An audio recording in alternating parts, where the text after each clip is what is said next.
Alors voici la correction du devoir, puisque je ne vais pas avoir sans doute le temps de le rendre aux deux classes, hein, aux deux groupes, pardon. Donc voici une petite correction de l'exercice que vous avez au devoir de surveiller M1. Alors première question, donc c'était relatif au CV, donc c'était une question de cours, hein, même de culture générale, quoi. Donc à savoir les principales règles à respecter. Alors j'en ai listé 10, hein, on les avait vues au travers de la vidéo, hein, qui est disponible sur Classroom. Donc, alors d'abord une présentation originale, hein, la forme est importante, donc soignez la forme, des tableaux, des choses qui soient visuelles. Ensuite, si vous utilisez une photo d'identité, donc elle doit être professionnelle, hein, et pas galvaudée, donc vaut mieux pas de photo qu'une photo qui ne convienne pas du tout. Un titre, c'est important, hein, donc à votre CV, en précisant le type de poste que vous recherchez. Ça facilitera la lecture et puis ça facilitera aussi le classement du CV par la suite. Une longueur raisonnable, donc une page maximum pour des CV débutants ou des CV de personnes jusqu'à une trentaine d'années. Au-delà, ça pose problème, il faut vraiment que ce soit un document de synthèse. Alors des polices sobres, police Arial si possible, pas de police fantaisiste et pas trop de couleurs. Hein, 2 couleurs c'est bien. L'ordre c'est important dans tout ce que vous présentez, notamment au niveau des formations et des emplois. Donc toujours antéchronologique ou antichronologique, à savoir les dernières expériences en premier, bien évidemment, la dernière formation en premier, bien évidemment. Ensuite, des références de personnes avec qui vous avez travaillé, donc ça c'est important pour pouvoir éventuellement valider ce que vous avez fait. Des preuves, des missions, des informations précises, des contenus de missions, parce que ça c'est vraiment beaucoup plus important que des titres un peu généraux. Et puis de la clarté, de la lisibilité, hein, pour l'ensemble du CV, c'est un document commercial. Voilà, donc c'est une liste qui est non exhaustive.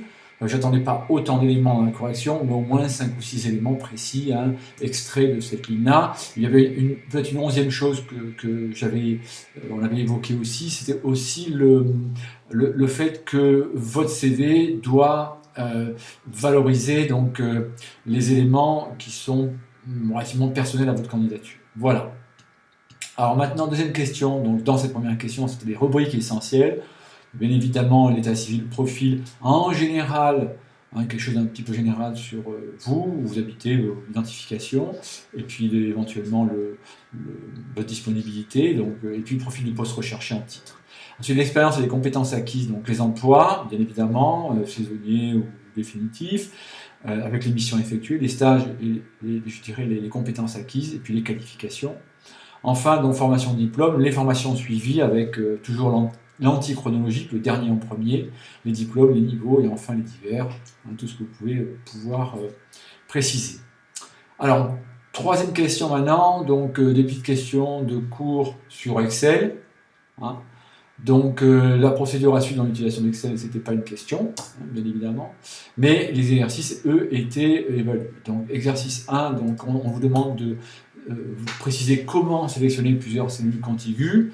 Alors c'est très simple, on va le voir sur un exemple très simplement, on va ouvrir Excel, donc c'est la souris que vous ouvrez, hein, et ensuite, une fois que vous avez, on va prendre plutôt celui-ci, l'Excel peut-être, donc hein, c'est là, on va prendre un classeur Excel, donc pour sélectionner une zone, hein, vous prenez votre souris, vous cliquez, et puis vous déplacez la zone. Voilà, donc clic, et je déplace la souris. Alors maintenant, pour comment sélectionner des zones non contiguës. Donc vous voulez par exemple hein, sélectionner la colonne A et la colonne C, par exemple, ici, hein, on va mettre voilà, donc cette zone-là, par exemple, et cette zone-là, on va les mettre en jaune. Alors c'est la touche CTRL hein, qui vous permet de sélectionner les zones, et en restant appuyé dessus, hein, de sélectionner ces deux zones-là, de manière à garder les deux en sélection complète. Voilà. Donc c'est la touche CTRL qui permet de sélectionner des zones qui sont discontinues ou discontiguës. Voilà. Alors menu mettre en forme, donc c'est le menu format cellule, donc soit en menu contextuel, hein, en cliquant droit, donc format de cellule, hein, soit directement via le menu, donc les menus, donc format qui se trouve aussi hein, accessible via les onglets du haut. Voilà. Mais un contextuel format cellule permet de mettre en forme une cellule. Rien de plus simple.